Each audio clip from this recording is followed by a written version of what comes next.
আলুগুলো কিন্তু একটু সময় নিয়ে ভাজতে হবে যাতে ভাজাও হয় আর 50% সিদ্ধ হয়ে যায় সেভাবে।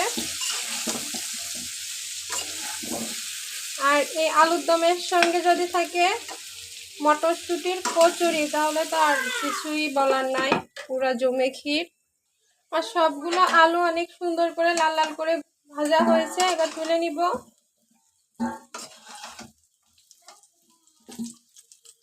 সব আলুগুলো আমি তুলে নিয়েছি। আমি ওই একই তেলের ভিতরে আরও একটু তেল দিয়ে দিলাম। তেলের ভিতরে আমি কিছুটা গোটা জিরে দিয়ে দিলাম ফোড়ন, 2টা তেজপাতা আমি অর্ধেক করে দিয়েছি মাছ থেকে,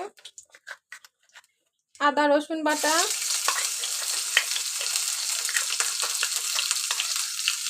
ধনিয়া বাটা, আমি আরও একটু ধনিয়া আর আদা রসুন বাটা একসঙ্গে ওটা করছি, ওটাও দিয়ে দিলাম। পেঁয়াজ বাটা,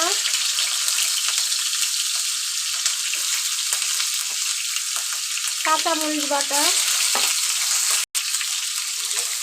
মশলা বাটা, স্বাদ মতো লবণ, হলুদের গুঁড়া। আমি তো কাঁচামরিচ বেটে দিয়েছি আর কিছুটা দিব শুকনা মরিচের গুঁড়া। এই যে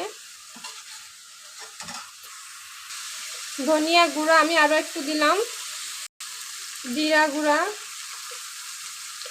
এটাও একটু পরিমাণে বেশি দিলাম। এখানে আমি একটা টমেটোর অর্ধেক কুচি করে নিয়েছি, দিয়ে দিলাম।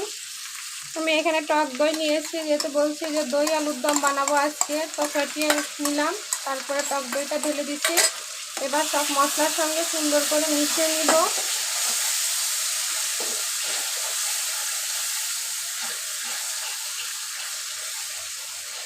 আমি এটা আর একটু পরিমাণে পানি দিয়ে আর একটু ভালোভাবে কষিয়ে নিব। বেশি না, অল্প সামান্য পরিমাণ দিয়েছি। যেহেতু আমি টক দই দিয়েছি, টমেটো দিয়েছি, তো একটু চিনি দিয়ে দিব। চিনিটা চাইলে কেউ পরেও দিতে পারেন, তো আমি একবারেই দিয়ে দিলাম চিনি। মশলা থেকে এই যে তেল ছেড়ে দিয়েছে, দেখতেই পাচ্ছেন আমার মশলা কিন্তু খুব ভালোভাবে কষিয়ে নেওয়া হয়েছে।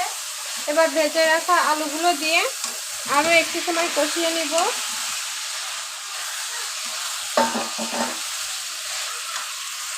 আর এখানে দিব আমি একটা ম্যাজিক মশলা, যেটা হচ্ছে আমি গরম মশলা দিয়ে বানিয়েছি, তার সঙ্গে জায়ফল জয়ত্রী তারপরে আরও অনেক কিছু দিছি।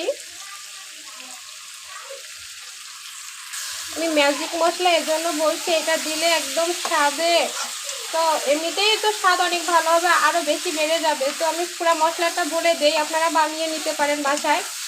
গোটা জিরা, গোটা ধনিয়া, গোটা গোলমরিচ, সরিষা, তেজপাতা, দারুচিনি, এলাচ, লবঙ্গ, তারপর জায়ফল জয়ত্রী, একটু রাঁধুনি, সব কিছু শুকনো খোলায় ভেজে এই মশলাটা আমি বানিয়ে নিয়েছি। তার সঙ্গে শুকনা মরিচ।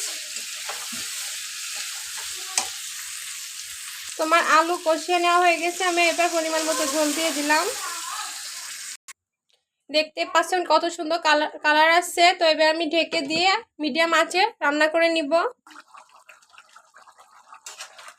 মাঝে মাঝে একটু নেড়ে চেড়ে দিবেন, তা নাহলে নিচ থেকে লেগে যাওয়ার সম্ভাবনা আছে।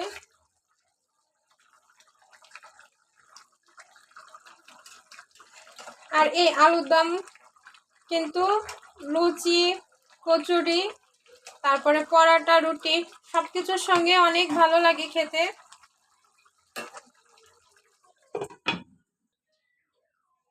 এই যে আমার কিন্তু আলুর দম সম্পূর্ণ রেডি। তো এবার লাস্টে, সবার লাস্টে কি করতে হবে, অল্প একটু ঘি দিয়ে, এই যে ঘি দিয়েছি, এটা দিয়ে মিশিয়ে নামিয়ে নিলে রেডি আমার দই আলুর দম।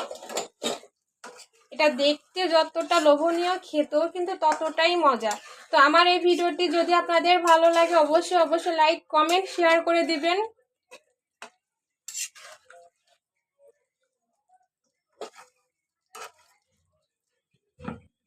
এবার আমি চুলা বন্ধ করে দিয়ে ঢেকে রাখবো 2-3 মিনিটের মতো, তারপর আপনাদের ঢেলে দেখাচ্ছি। আমি তো এটা কড়াই থেকে ঢেলে নিয়েছি, উপর থেকে অল্প একটু শুকনো খোলায় ভাজা জিরা গুঁড়া দিয়ে দিলাম। আর আপনারা কিন্তু এখানে ধনিয়া পাতাও কাঁচাই ব্যবহার করতে পারেন। আজকে আমার ধনিয়া পাতাগুলো ফ্রিজে ছিল, বের করে দেখি সব নষ্ট হয়ে গেছে, এই জন্য আমি আর দিতে পারলাম না। তো আপনারা দিবেন কিন্তু ধনিয়া পাতা।